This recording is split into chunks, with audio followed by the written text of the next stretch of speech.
What can you I mean, say? Yes, I'm sorry. What can you say about the implications then? What would be the implications then of, well, these latest developments in terms of relations between the United States and the Philippines? Will this affect funding and the other programs that are existing in the Philippines right now? absolutely not. I don't think so because U.S. aid is a big thing that's going on in the Philippines, and the American embassy is 100% behind that cause. It's been a growing program. It's a big nation builder program. All the different agencies with ISATAP and everyone else. That I doubt that Duterte's actions, his rhetoric, will have any effect or implications on those continuing or moving forward. I think that despite the political atmosphere and despite what he's saying right now in the media, that those offices within the American embassy are going to continue business as is, and that their desire to provide services to the Philippine nation will continue despite the rhetoric that President Duterte is espousing right now. You mentioned earlier about superpower. Is it true then that America is in the decline and the new superpowers are Russia and China? Oh, man. I thought about this quite a bit, and again, maybe why Duterte and I get along so well is we're both fans of history. Every great nation has their time in the spotlight. The great Roman Empire, the Greek Empire, and it just goes down the line.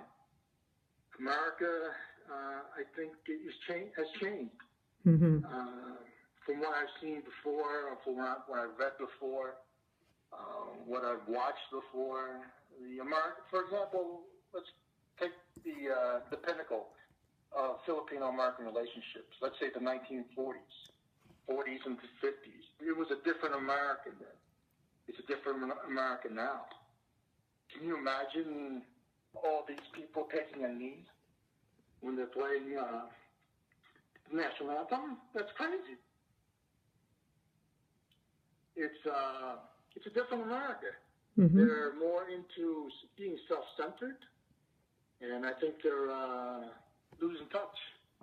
Mm-hmm. So, in terms of fighting terrorism, is Russia doing more than America now? Oh, man. Now, here again, I'm doing armchair quarterbacking here. The U.S., in terms of media, it's not related to my job right now or anything, okay? I want to be clear on that. In terms of what I've been exposed to, in terms of open source, and in terms of my own experience, the U.S. has not been that great in supporting,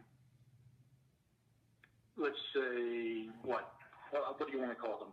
The freedom fighters. Back then, back when I was in the military in the 80s, Mujahideen was a good word. The Afghanis were the oppressed. The Mujahideen were the freedom fighters. Now let's face it, all these people that we supported back then in the 80s have probably thrived and are now the part of the Taliban. Russia, and the way they're handling things, they're taking the bull by the horns and eradicating what they deem as military targets. It's very unfortunate with the Philippine casualties, of course, but the Assad regime, being tied to the Russian efforts to control the flashpoint in Syria, I think, let's say, I'm trying to pick my word. I'm a better fan of what they're doing because I'm very frustrated. And I don't want to disregard the efforts, let alone with the U.S. military, of them being, with boots on the ground out there and placing their lives in danger.